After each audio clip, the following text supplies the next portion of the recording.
Episode 155. Suamiku pria lumpuh.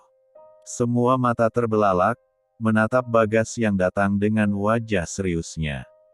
Wajah, yang selama ini selalu mereka takutkan.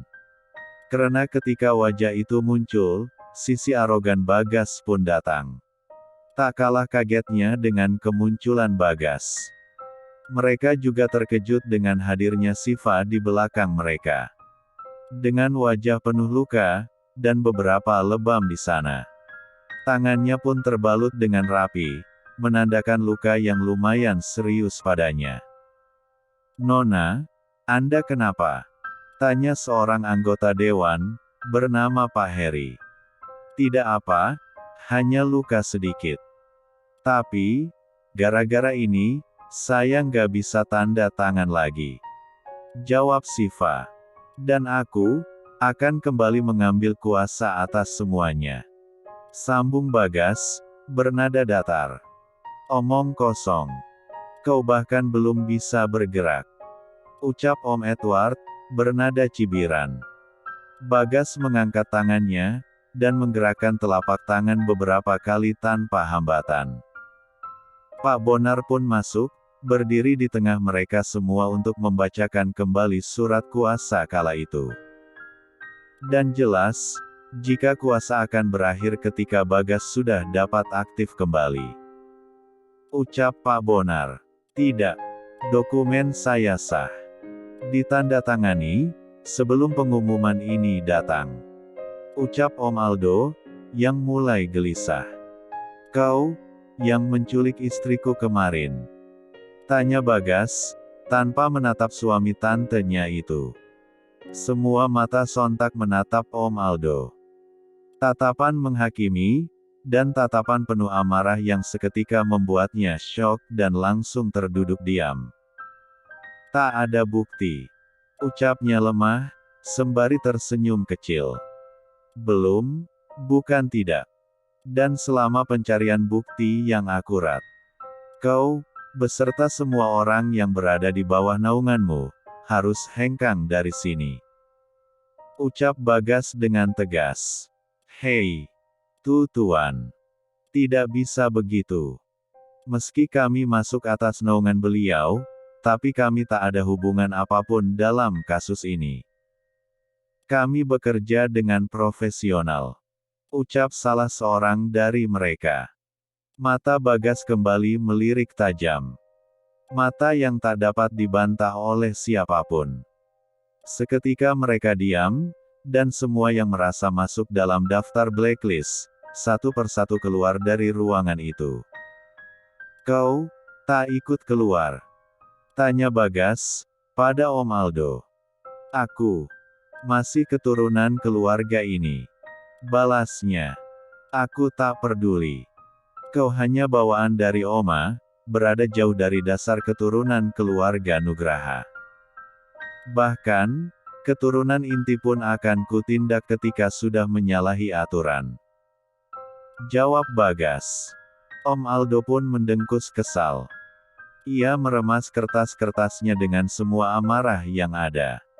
Lalu, ia keluar dengan tergesa-gesa, bahkan menabrak Siva dan mengenai tangannya yang sakit. "Aak!" pekik Siva. "Va, nggak apa-apa?" tanya Reza, yang spontan menolongnya. "Nggak apa-apa," jawab Siva. Tatapannya gamang, ketika mendapati Bagas berbeda dengan biasanya. Pernah menghadapinya dalam keadaan marah, tapi tak seperti ini. Batin Siva. Para anggota dewan kembali duduk. Mereka kembali berdiskusi, untuk pengganti para staf yang ditendang keluar secara tiba-tiba. Hanya Om Edward, yang masih bertahan dan duduk sendiri tanpa beranjak sedikit pun dari tempatnya semula. "Aku tak akan pergi. Ada hak ibuku di sini," ucapnya. "Sedikit pun, aku tak pernah mengusirmu dari sini. Itu pesan kakek dan oma padaku," ucap Bagas. Dan dalam situasi ini, Reza merasa terpojok. Ketika ia begitu ingin merangkul dan menggenggam erat tangan sang papa, tapi ia harus tetap berada di sisi Bagas. Aku harus apa? Aku harus bagaimana? Aku ingin memeluknya, dan menangis bersamanya. Tapi, aku harus tegas dan kuat di sini, bersama Bagas dan yang lain. Menjalankan semua pesan dari Mama. Batin Reza. Episode 156. Rapat dibubarkan ketika telah mencapai titik sepakat. Semua kembali ke ruangan masing-masing, begitu juga Bagas.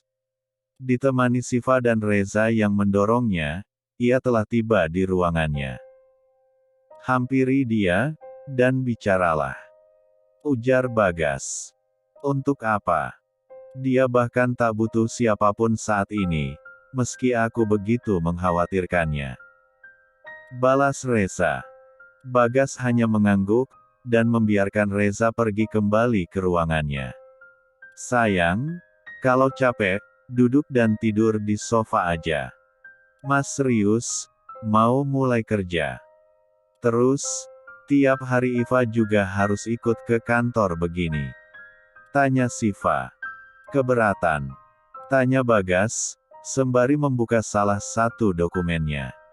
Enggak. Ucap Siva, menundukkan wajah dan memainkan bibirnya. Bagas kemudian meraih tangan Siva, dan membawa ke pangkuannya. Ia menatap wajah sang istri, lalu menyibakkan rambut yang menutupi pipi mulusnya. Menyingkir.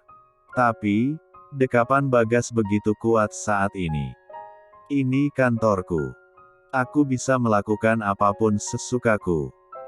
Goda Bagas, dengan senyumnya yang mengembang G3 nit. Bagas meraih tengkuk leher Siva, mendorong untuk mendekatinya. Semakin dekat, Bagas memiringkan kepalanya agar dapat menjangkau B1 bir Siva.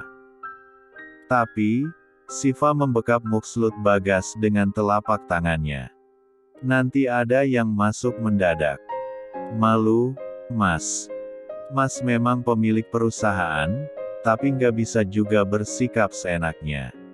Memimpin bukan berarti dapat bertindak seenaknya, tapi sebaliknya. Harus menjadi contoh bagi semua pengikutnya. Jawab Siva panjang lebar. Itich, Humairahku. Menggemaskan. Cubitnya di hidung Siva yang bangir. Siva beranjak, dan Bagas kembali memulai segala kesibukannya. Sedangkan Siva duduk manis di sofa dengan memainkan HP Bagas. Siva tak pernah iseng, mencoba membuka isi dan semua pesan Bagas. Ia hanya fokus bermain dan mendownload beberapa aplikasi kesukaannya. Kamu sudah nggak peduli lagi sama papa? Tanya Om Edward menghampiri sang putra di ruangannya. Bukankah tak perlu? Mana teman-teman papa yang lain? Tanya Reza balik. Berbicara tanpa menatap mata sang ayah yang tepat ada di depannya. Brak. Ush. Om Edward menggebrak meja Reza, yang menyerak semua dokumen yang sedang Reza kerjakan kala itu. Pal. Pekik Reza, yang mulai jengah. Durhaka. Durhaka. Durhaka. Itu kata-kata yang pantas buat kamu. Meninggalkan papamu dalam kondisi terpuruk, dipermalukan di depan umum. Bahkan, kamu bersikap seolah tak mengenal papamu. Amuk Om Edward. Ketika papa mengecap Reza durhaka sebagai seorang anak. Apakah papa juga tahu, bahwa tak hanya anak yang durhaka, tapi juga orang tua terhadap anaknya? Stupid. Jangan menggurui, kamu masih bau kencur. Reza hanya bisa kembali diam. Ia tak ingin, jika keadaan semakin kacau. Apalagi di dalam lingkungan kantor seperti ini. Kalau masih mau ribut, biar Reza nanti mampir ke rumah papa. Kita lanjutin di sana. Pinta Reza, berdiri dan membereskan semua kertasnya. Om Edward berjalan cepat. Dari helaan nafasnya, ia masih begitu dendam pada semua isi kantor itu. Terutama, pada Bagas. Papa. Reza hanya tak ingin melawan, Pak. Papa, tetap Papa Reza yang harus Reza hormati. Gumamnya, yang tengah menyusun lembar demi lembar kertas di tangannya. Bapak. Ya ampun. Kok bisa berantakan, Pak? Ini kenapa? Tanya Olin, tiba-tiba masuk dan membantu Bagas beberes. Gak apa-apa, Lin. Tadi, ada gempa sebentar. Hah? Gempa? Mana? Saya nggak kerasa. Pasti kalau ada gempa, bakalan hebohlah satu kantor. Jawab Olin, kebingungan. Gempa lokal, Olin. Getaran yang begitu kuat, ketika kamu ada di hadapanku seperti saat ini. Batin Reza, yang tersenyum sendiri melihat wajah Olin yang kebingungan. Episode 157. Olin, makasih, iya. Udah bantu saya beberes. Iya, Pak. Kebetulan saya lewat tadi. Abis bersihkan kaca di ruang samping. Jawab Olin. Seperti biasa, Reza tak mampu banyak berkata-kata ketika Olin tepat di hadapannya. Ia lebih banyak diam, dan berucap jika Olin yang bertanya. Hingga Olin pamit pergi, dan meninggalkannya di ruangan itu. Ah, kenapa begini? Gempa lokal itu, ternyata benar adanya. Lirih Bagas, yang memegangi dada dan kakinya yang tremor. Tok, tok, tok. Seseorang mengetuk pintu ruangan Reza. Masuk. Ucapnya, yang kembali duduk dengan tenang. Mas, sibuk? Tanya Siva, yang datang bersama Bagas. Ah, enggak juga. Jawab Reza santai. Untungnya, air muka ketika papanya masuk telah berganti dengan senyum cerah seperti biasanya. Aku hanya ingin mengantar ini. Siva mengajak pulang, karena ada beberapa terapi kecil di rumah. Ucap Bagas dengan formal. Oke, baiklah. Semoga terapinya lancar di rumah. Dan akan segera ada kabar baik yang tersampaikan. Lirik Reza pada Siva. Hah? Gimana? Tanya Siva, sedikit bingung. Nggak apa-apa. Nggak ada. Jawab Reza. Pulang. Iya, Mas. Siva pun mendorong Bagas, dan mereka berjalan keluar dari kantornya. Di luar, keadaan sedang ramai. Barang-barang berantakan, dan sebagian orang menaikkannya ke dalam mobil masing-masing.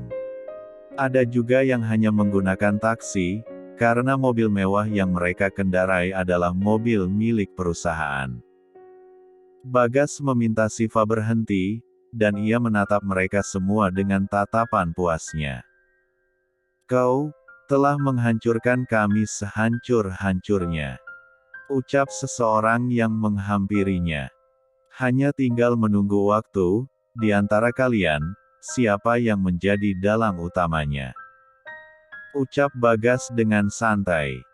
Pria itu hanya mencebik kesal. Menyesal pun tak berguna untuk saat ini.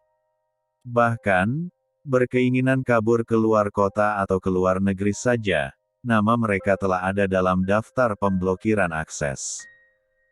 Sebegitunya kau perlakukan kami, Tuan.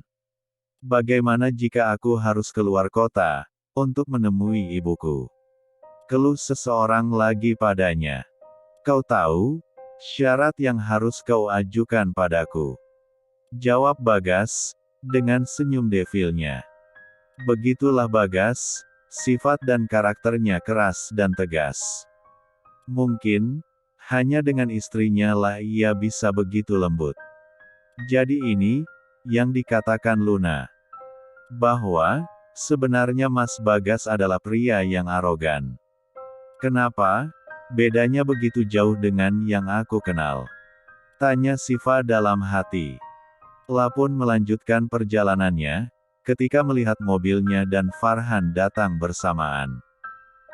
"Mas, mereka tampak sangat dendam," ucap Siva, yang telah duduk di samping Bagas di dalam mobil mereka. "Dendam itu tak akan berhenti karena memang telah beranak pinak," jawab Bagas. "Mungkin bisa. Apalagi, kalau kita bisa menyadarkan Om Edward." Humairah.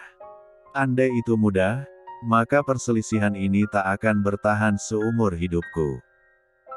Bahkan lebih, karena sejak Mama dan dia masih remaja," balas Bagas, dengan meraup wajah Siva yang begitu menggemaskan baginya. "Oke, baiklah. Tapi, tak ada salahnya untuk terus mencoba," harap Siva. Bagas hanya menganggukkan kepala. Ia paham jika Siva belum mengerti betul bagaimana keluarga itu. Ia yang masuk secara tiba-tiba, dan tanpa mengetahui sama sekali seluk-beluk keluarga mereka yang rumit. Bahkan, Bagas hanya menjelaskan intinya saja kala itu. Sepanjang perjalanan, Bagas dan Siva hanya diam dan berpegangan tangan. Bagas lelah, karena memang ini hari pertamanya masuk dan bekerja. Tiba di rumah, Siva langsung mengajaknya ke kamar dan mengganti semua pakaiannya. Keringatnya sudah sebesar biji jagung, dan Siva langsung mengelapnya dengan handuk kering. La kemudian duduk di ranjang, dan mulai bekerja lagi melalui gadgetnya di rumah. "Belum mau apa-apa, kan? Iva tidur siang, iya?" pinta Siva, yang masih begitu lelah sisa penyekapan kemarin. Bagas mengangguk, tangannya ia rentangkan. Siva menghampiri, lalu berbaring berbantal paha Bagas yang begitu nyaman, lalu ia tertidur pulas.